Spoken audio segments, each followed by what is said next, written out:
Assalamualaikum warahmatullahi wabarakatuh.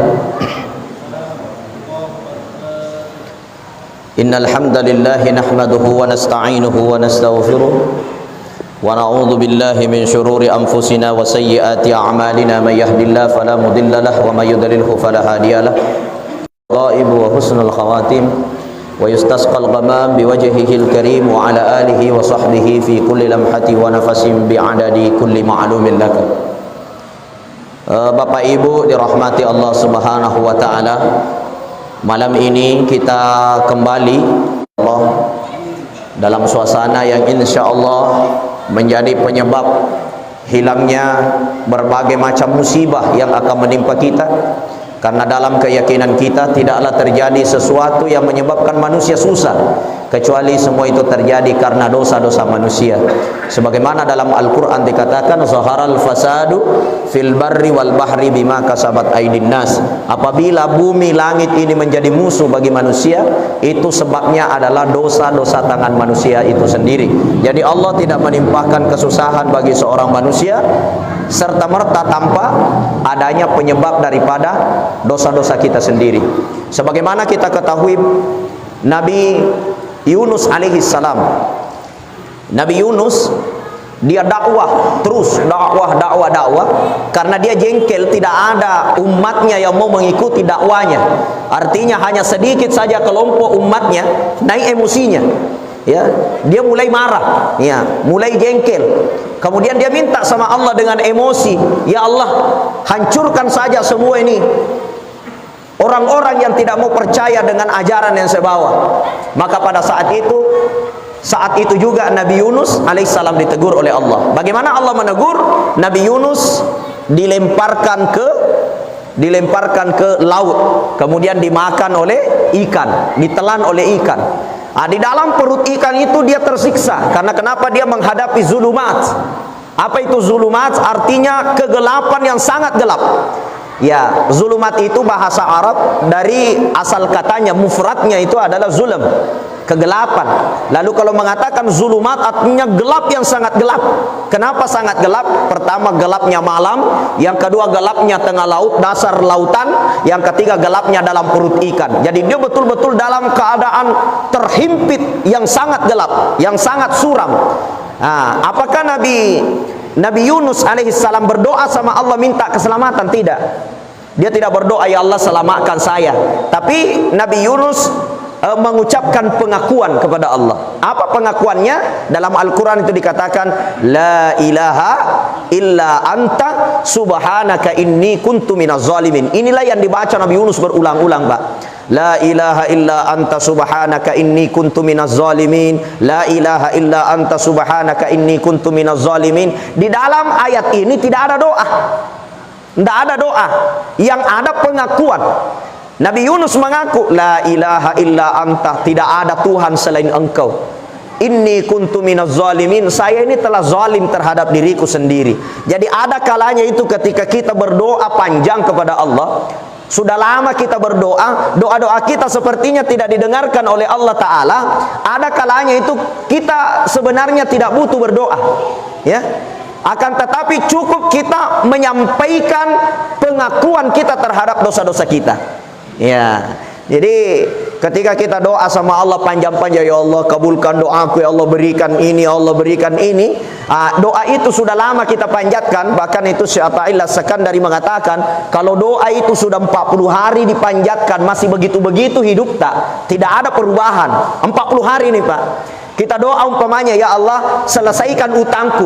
40 hari ini tidak ada perubahan. Entah utangnya terbayar, entah ada orang yang bantu, entah tempat kita berutang itu mau bantu kita. Artinya tidak ada perubahan sama sekali.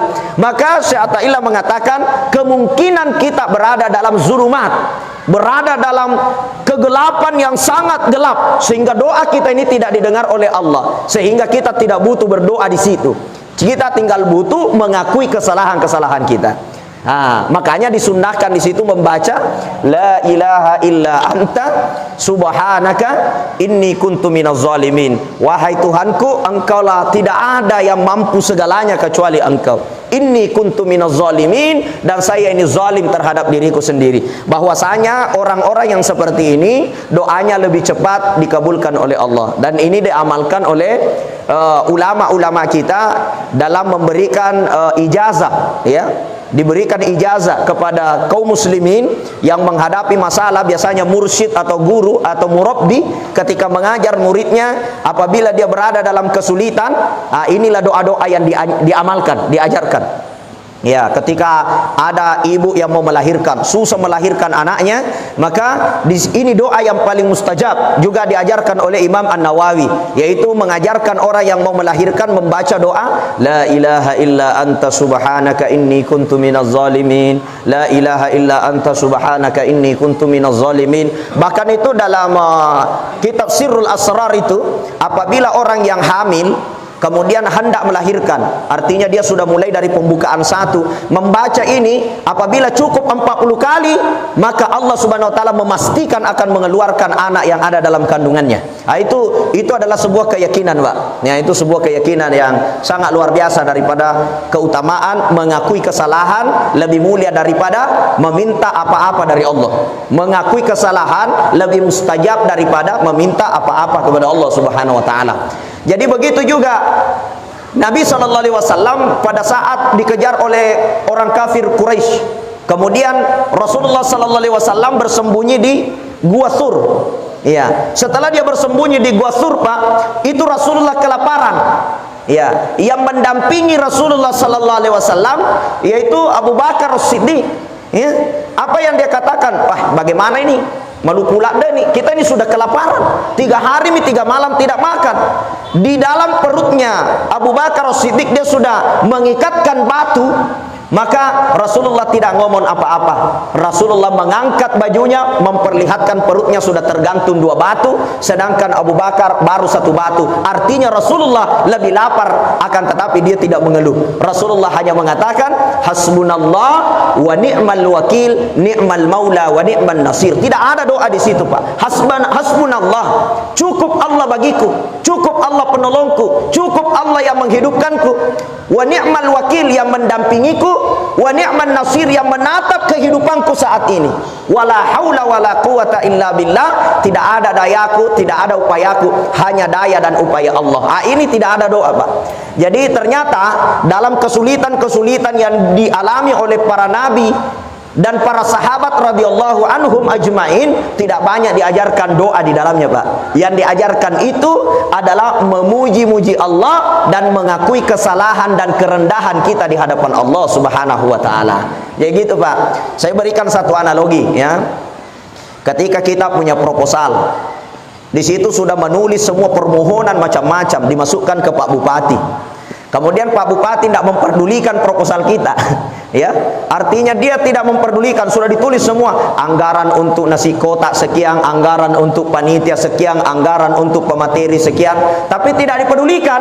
Ada kalanya bukan lagi mengajukan proposal yang kita lakukan, akan tetapi kita datang kepada Pak Bupati menyampaikan dengan hati ke hati bahwa kami ini seperti ini keadaannya. Bahkan itu biasanya lebih mudah diterima proposalnya oleh Pak Bupati daripada mengirim proposal kepada Pak Bupati. Begitulah Allah kepada kita, ya.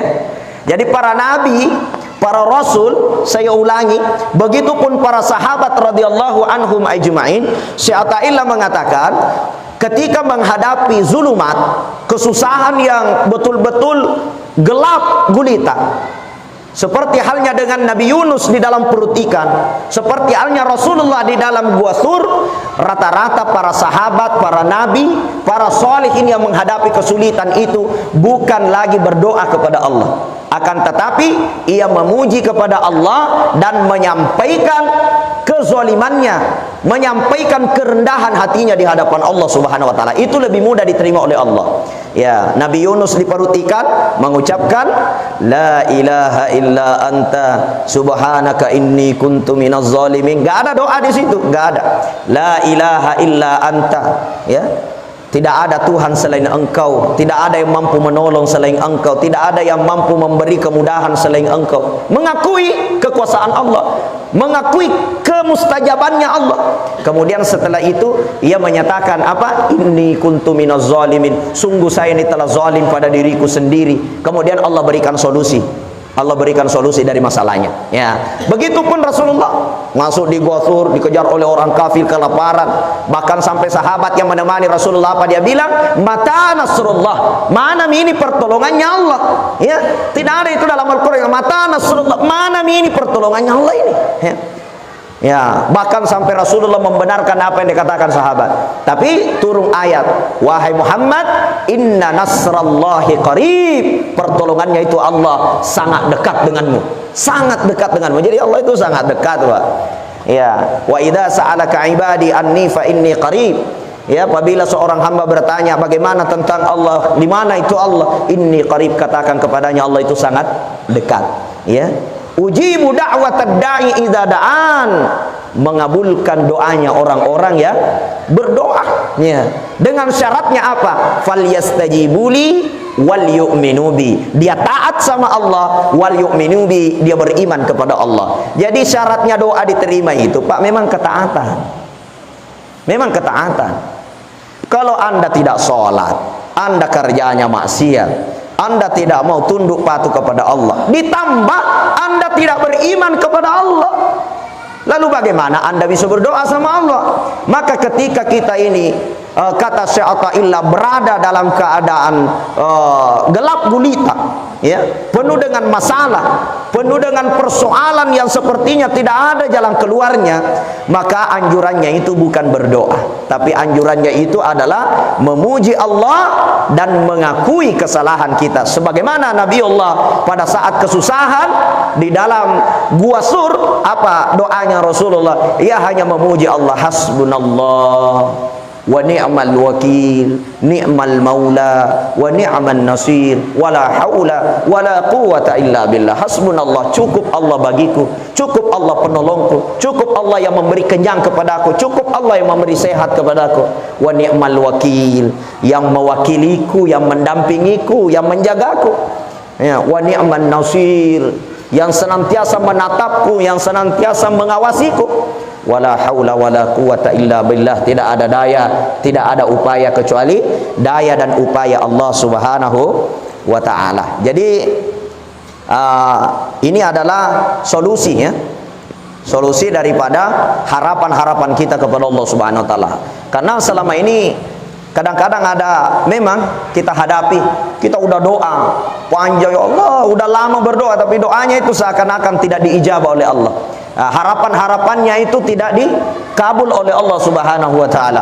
Bahwasanya hal-hal yang seperti ini ada kalanya kita bukan lagi berdoa, ya, tapi bagaimana kita menyampaikan pengakuan kita atas kebesaran Allah dan memuji-muji Allah serta merendahkan diri kita di hadapan Allah, sebagaimana Nabi Yunus, la ilaha illa anta subhanaka inni kuntu minaz zalimin, sebagaimana Nabi Muhammad, hasbunallah wa ni'mal wakil, ya, sebagaimana Nabi Adam alaihi salam, Rabbana zalamna anfusana wa illam taghfir lana wa tarhamna lanakunanna minal khasirin. Itu bukan doa, Pak.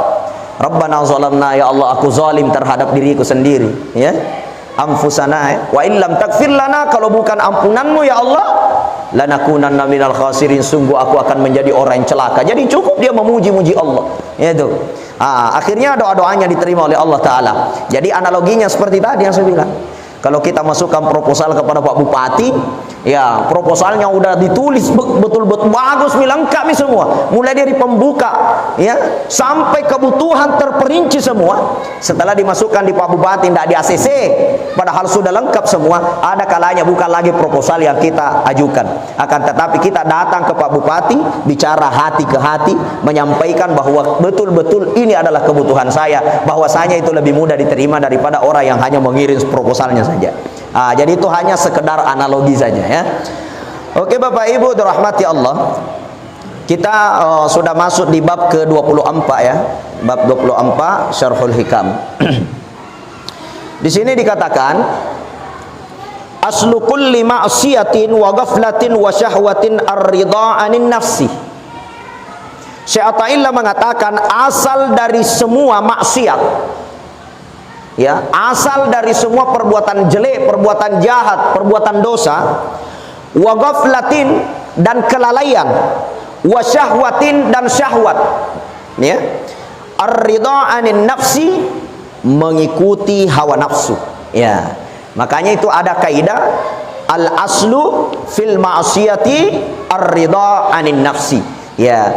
Asal dari semua perbuatan maksiat itu adalah mengikuti hawa nafsu, ya. Makanya memang musuh kita itu adalah setan, ya. Setan itu adalah musuh nyata bagi kita, ya. Iblis itu musuh yang sangat nyata bagi kita. Akan tetapi kendaraan iblis dalam diri kita itu adalah hawa nafsu kita, hawa nafsu kita. Makanya itu dalam Al-Quran dikatakan innan nafsa la ammaratum bisu illa ma rahima rabbi, ya. Dasar utamanya nafsu itu innan nafsa la ammaratum bisu, dasar utamanya nafsu mengajak kepada kejelekan, mengajak kepada dosa, mengajak berbuat maksiat. Itu dasar utamanya nafsu, Pak. Makanya kenapa malaikat tidak dosa? Karena tidak ada nafsunya, ya. Malaikat itu taat sesuai dengan aturan Allah. Kenapa tidak ada nafsu? Karena kenapa manusia bisa berdosa? Karena ada nafsu. Dan tabiat utama nafsu itu la ammaratum bisu, mengajak kepada perkara-perkara yang tidak baik, ya, mengajak kepada dosa. Illa ma rahima rabbi, kecuali yang mendapatkan rahmat dari Allah Subhanahu wa taala. Jadi ada nafsu-nafsu yang dirahmati oleh Allah, ya. Dan ini butuh mujahadah, butuh perjuangan kata ulama untuk mencapai nafsu-nafsu yang mendapatkan rahmat dari Allah. Harus ada mujahadahnya, ya. Oke, Bapak Ibu dirahmati Allah taala. Jadi memang nafsu ini adalah kendaraan utamanya setan dalam tubuh kita. Sehingga kalau kita belajar ilmu hakikat ruhul ibadah lisena pakasuyangnya, inti daripada ibadah, kalau kita memasuki itu, Pak, kita belajar di wilayah itu, memang kita bisa membaca, ya, kita bisa membaca bahwa ini dosa, ini tidak. Karena memang dari diri kita itu fa'alhamaha fujuraha wa taqwaha, Allah sudah bekali tabiat kebaikan dan tabiat keburukan, ya. Dan kendaraannya iblis itu adalah nafsu kita. Makanya dalam ilmu hakikat itu, Pak, membenci iblis adalah bahagian daripada syahwat. Nah, itu ilmu hakikat, Pak. Jadi membenci iblis itu bahagian daripada syahwat. Ya, kalau kita sudah membenci, mencaci maki, ini iblis ini, ya, ini gara-gara ini setan ini. Itu kalau kita sudah marah dengan hal-hal begitu, kalau ilmu hakikat itu sudah iblis itu, Pak. Anda sedang dikendari oleh iblis. Karena tidaklah keluar kata-kata kotor caci maki, tidaklah keluar perbuatan-perbuatan yang tidak baik, ucapan-ucapan yang penuh dengan emosi tidak baik, kecuali di dalamnya adalah kendaraan iblis. Jadi iblis itu cerdas, Pak. Kadang-kadang memasuki manusia untuk mencaci maki dirinya. Nah itu. Jadi ini yang banyak terjadi sekarang, Pak. Sama dengan ibadah, Pak. Jadi iblis itu mempengaruhi kita agar tidak rajin ibadah, mempengaruhi kita agar tidak bangun tahajud, mempengaruhi kita agar tidak sholat 5 waktu di masjid. Tapi kalau kita sudah melawan iblis sehingga kita rajin ibadah, rajin sholat di masjid, rajin sholat tahajud, rajin berjamaah, dibisikkan lagi dengan cara yang baru, rajinlah kau terus kau sholat. Yang penting kau merasa bahwa saya ini ahli ibadah. Yang penting kau sudah merasa bahwa aku ini lebih baik daripada orang-orang di sekeliling ini, belum ada yang bangun sholat, saya sudah menuju ke masjid. Rajinlah kau berjamaah, kau bilang, oi, lebih banyakkah ini masuk di masjid daripada orang-orang yang ada di dalam toko. Nah, perasaan lebih baik, perasaan lebih mulia, itu sudah iblis, Pak. Padahal kita sudah ibadah ini. Itu kecerdasannya iblis itu. Makanya sebenarnya di dalam ilmu hakikat itu kita tidak ada tuntutan untuk memaki-maki pelaku maksiat. mencela, memaki-maki, menjelek-jelekkan, ya. Yang ada itu adalah bagaimana kita mengayomi dan memberikan solusi-solusi yang baik. Nah, itu. Jadi Rasulullah sallallahu alaihi wasallam itu di dalam Al-Qur'an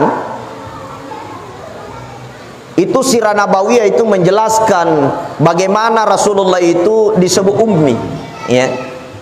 Itu kan asbabun nuzulnya ayat Iqra bismi rabbikal ladzi khalaq. Turun ayat pertama itu masuk di goa, ya. Turun itu ayat pertama itu Iqra, bacalah. Bismi rabbikal ladzi khalaq, nama Tuhanmu yang telah menciptakan kamu.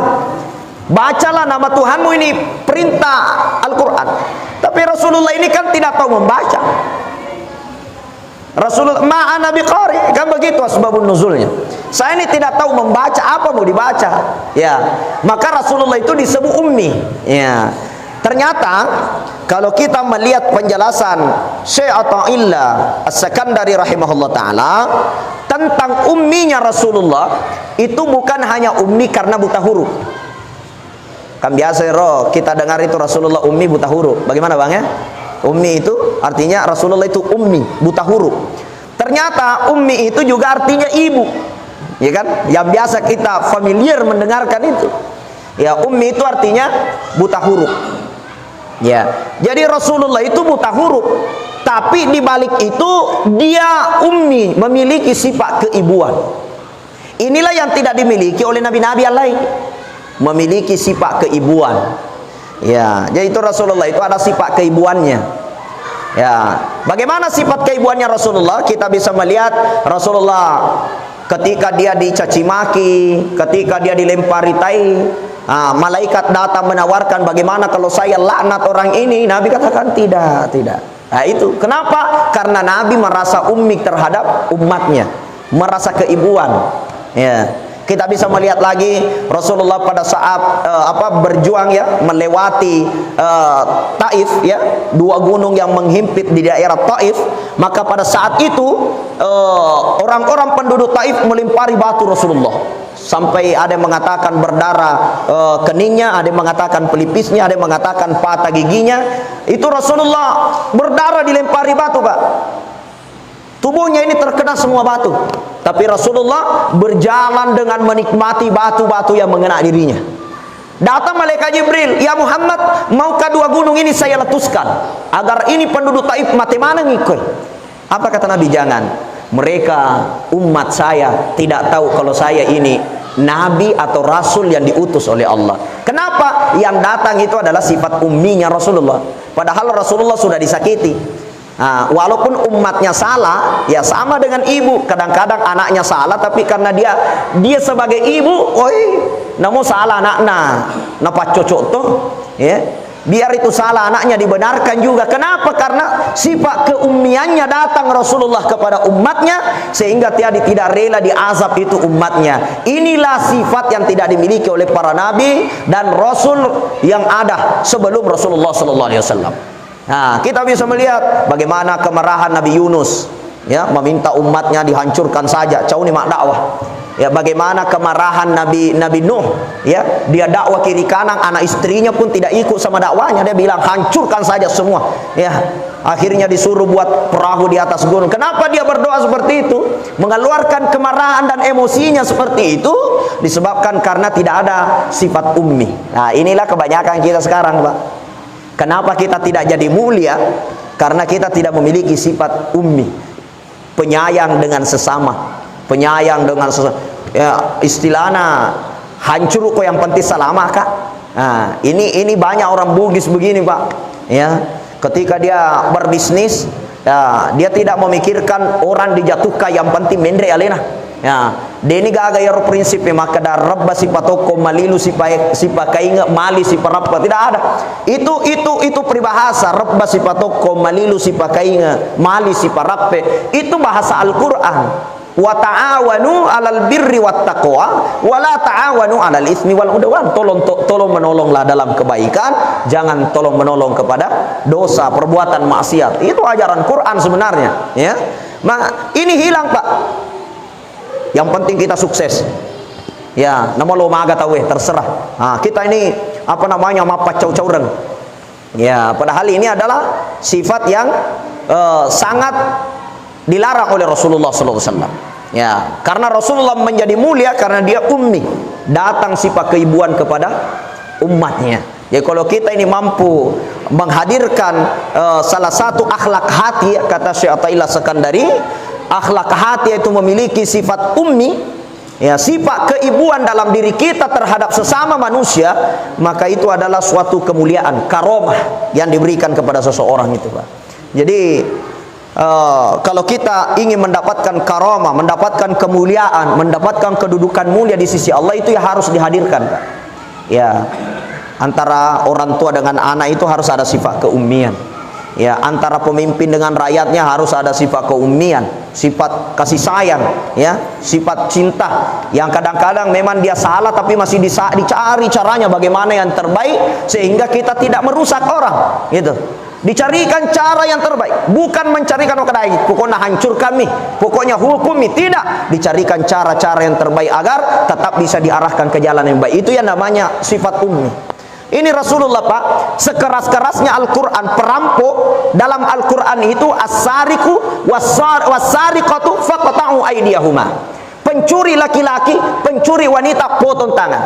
Ya, az-zaniyatu waz-zani fajlidu minhuma kullami'ata jaldah. Orang yang zina laki-laki perempuan kullami'ata jaldah, selama dia belum pernah berkeluarga harus dicambuk 100 kali. Kalau dia sudah berkeluarga, kubur kepalanya dilemparin batu sampai meninggal dunia. Itu namanya dirajam, Pak.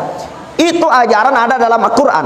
Tapi kalau dilihat daripada praktek Rasulullah menyikapi ayat-ayat ini, kita bisa melihat bagaimana sirah Nabi. Ada seorang ahli zina, Pak. Dia datang kepada Rasulullah, ya Rasulullah, saya ini telah berzina dan saya mengandung anak zina. Ya Rasulullah, untuk menembus dosaku rajam saya. Apakah Rasulullah langsung merajam? Tidak. Rasulullah mengatakan, lahirkan dulu anakmu. Ya itu, Pak.